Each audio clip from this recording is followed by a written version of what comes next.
Hello, all. Today we will be uncovering the Book of Enoch. The Book of Enoch. The missing cosmic chapter we should have kept. If Genesis gives you the trailer, the Book of Enoch hands you the director's cut extended scenes, deleted lore, and the cosmic gossip the editors politely pretended not to hear. Enoch, that quiet ancestor who walked with God and then vanished, apparently didn't just stroll into heaven. No, he got the full VIP tour. Angels, cosmic machinery, celestial weather systems, the whole backstage pass. And because Enoch is that relative who journals everything, we now have a text that reads like mystical anthropology with a dash of divine tea spilling. But here's the real kicker. Adding Enoch back into the biblical conversation, doesn't it just expand the story? It solves mysteries the Bible leaves hanging like unfinished plot threads. The Watchers, heaven's first HR problem, a group of angels descends to earth, sees human women, and collectively forgets every line of their celestial job description. They teach humanity all the things heaven had on the absolutely do not share list: metallurgy, sorcery, cosmetics, astrology, basically the ancient equivalent of leaking classified documents and opening a YouTube channel about it. Their children, the Nephilim, are giant, hungry, and terrible at conflict resolution.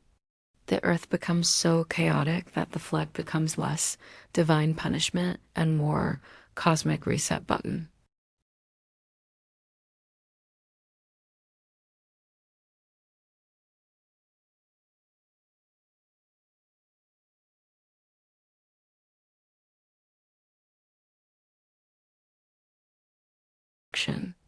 Enoch's heavenly road trip, instead of smiting him for asking too many questions, the angels take Enoch on a guided tour of the universe. He sees the storehouses of the winds, the prisons of rebellious angels, the throne room of the Most High, the cosmic calendar system, 364 days. Because apparently 365 was too spicy. Us like a mystical field trip where the chaperones are archangels and the permission slip is your soul. Why this matters. The Bible mentions heaven, Sheol, angels, and judgment, but never explains the mechanics. Enoch hands us the cosmic blueprint. The Son of Man makes a cameo long before the New Testament. Enoch describes a radiant, pre-existent figure called the Son of Man, judge, healer, cosmic mediator. It's one of the earliest appearances of this archetype, shimmering with messianic energy. Why this matters. When Jesus uses Son of Man, he's referencing a role his audience already knew because of Enoch. Without Enoch, the title feels mysterious. With Enoch, it's a job description. A universe that breathes. Enoch's cosmos is alive, wanes with personalities, stars with destinies, mountains that remember. Everything is animated with purpose. It is the kind of worldview that makes you want to talk to your houseplants and apologize to your coffee mug for dropping it.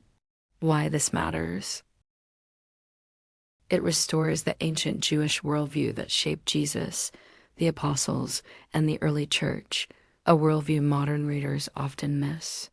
A text that refused to die, though it vanished from most of the world for over a millennium. The Ethiopian tradition kept it safe like a sacred ember. When it resurfaced, scholars blinked like someone had just handed them a missing chapter of the universe.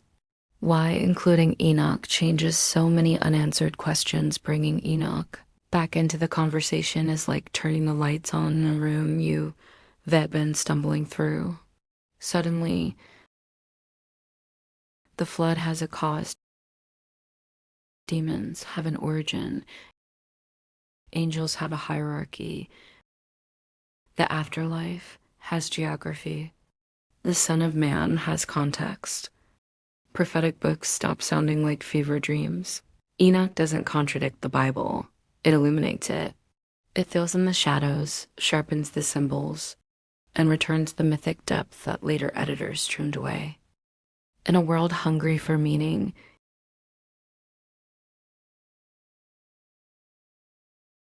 Enoch hands us back the missing chapters of our own spiritual imagination.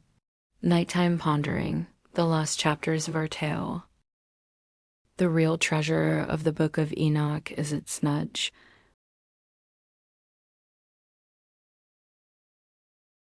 whispering that our spiritual saga is grander than the abridged edition we've got. Enoch's Light.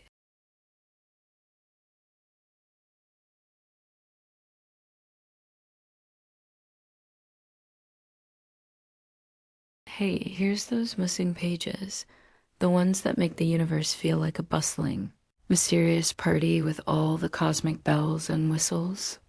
It reminds us that Revelation didn't just call it quits. It took a detour into the margins, waiting for curious minds to stumble upon it. By rediscovering these forgotten tales, we don't just beef up the old story, we level up ourselves. We realize that the sacred is an ongoing chat, and surprise, surprise, we're right in the thick of it. Need more help? Check out the pros, healers, readers, and spiritualists. Thanks for watching. DPC.